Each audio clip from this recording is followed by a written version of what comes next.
This is Geometry's Unit 4 worksheet for day number 10. We're looking at the concept of RHL. Point M is the midpoint of LN. So we have two segments that are congruent. Triangle PMQ is an isosceles triangle. That means that we have these two segments that are the same length. We also have right angles at angle L and angle M. So just planning this out, it looks like if we have right angles and we know we have a right triangle, the legs would be LM and the hypotenuse would be MP. So point M is the midpoint. This was all the given. Triangle LMP and triangle MNQ are right triangles. If right angle, then right triangle. We're going to prove the triangle's congruent. We have the hypotenuse the same by that statement. We have a right triangle, so now we're looking for the L, and the L was because of the midpoint. So we know that LM is congruent to NM if midpoint, then congruent segments. Now we're ready to say what we're trying to prove, that triangle LMP is congruent to triangle NMQ. We did this by what's called R for right triangle, H for hypotenuse, and L for the leg. Legs, remember, are always perpendicular to, or the perpendicular sides. They're always forming a right angle. The hypotenuse is always across from the right angle. JM in this picture, JM is congruent to LM. Angle J and angle L are right angles, so we have the box in the corner. We have to show that the triangles are congruent to each other. So far we have right angles, which is going to give us a right triangle. We have one of the perpendicular sides congruent to another side that's perpendicular. So those are the legs. What we don't have is a hypotenuse. But if we look here, we have a reflexive property, which is across from the right angle, which is the hypotenuse. So now we have an RHL. So JM is congruent to LM. Angle J and angle L are right angles. That was our given. We know we have right triangles if right angle, then right triangle.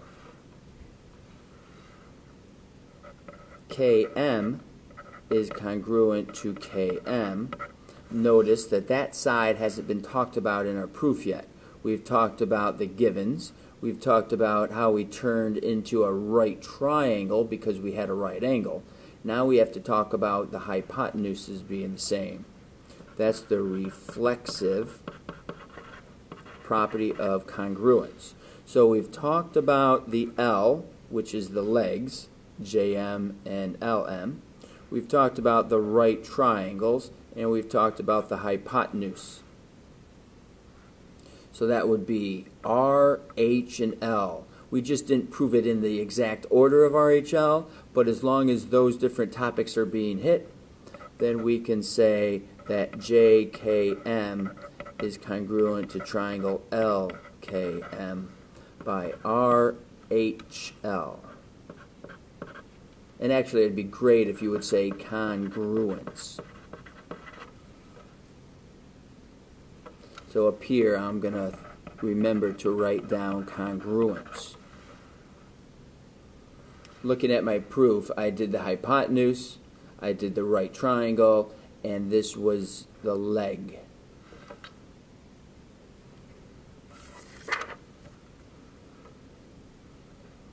We know, looking at our picture, that YW is perpendicular to XZ.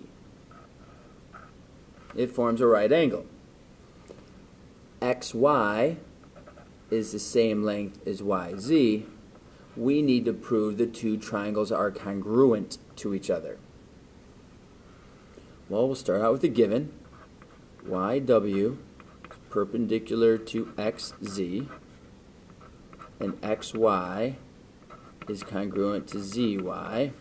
That's the given.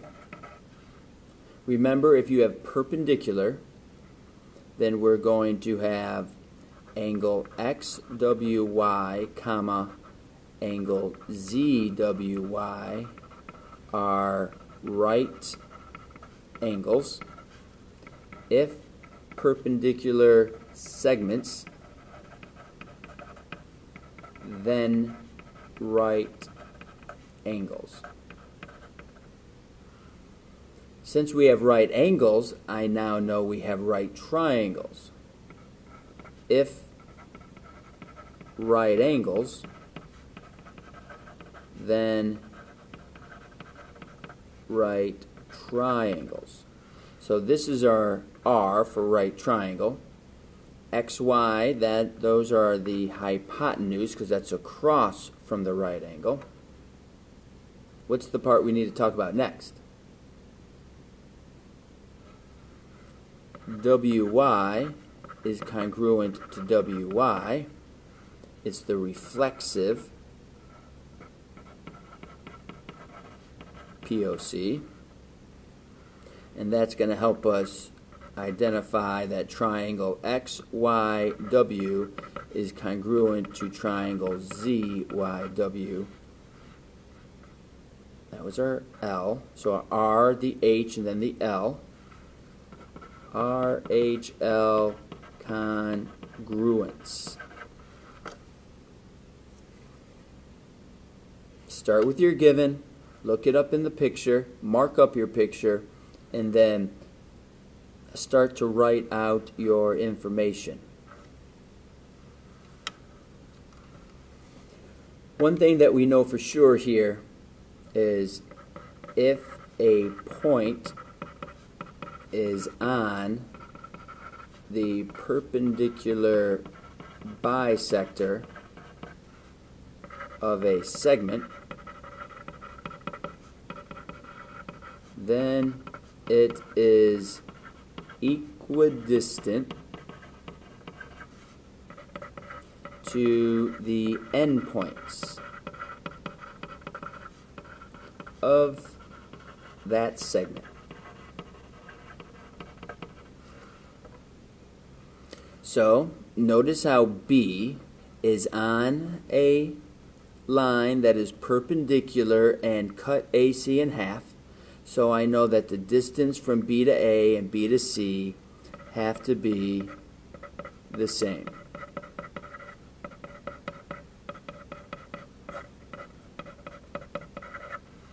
So AB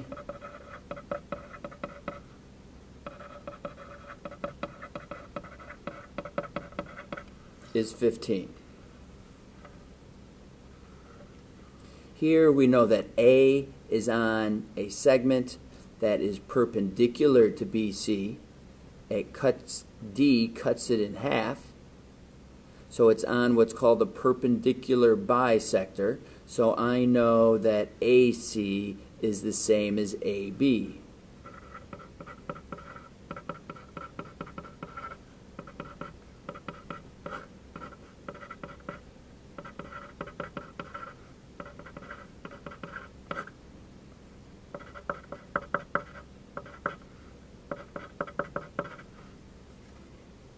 So we get X is 12, AB is 12 plus 18, which is 30.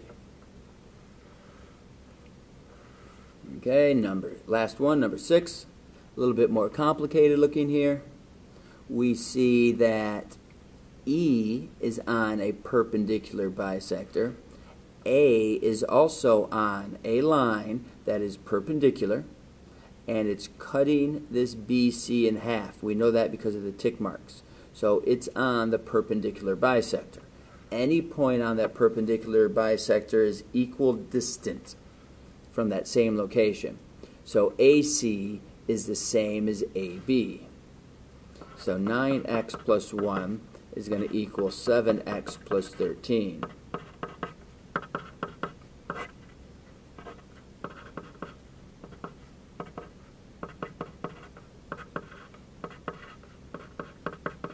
So x is going to be 6, and AB is 9 times 6 plus 1, which is 54 plus 1, which is 55.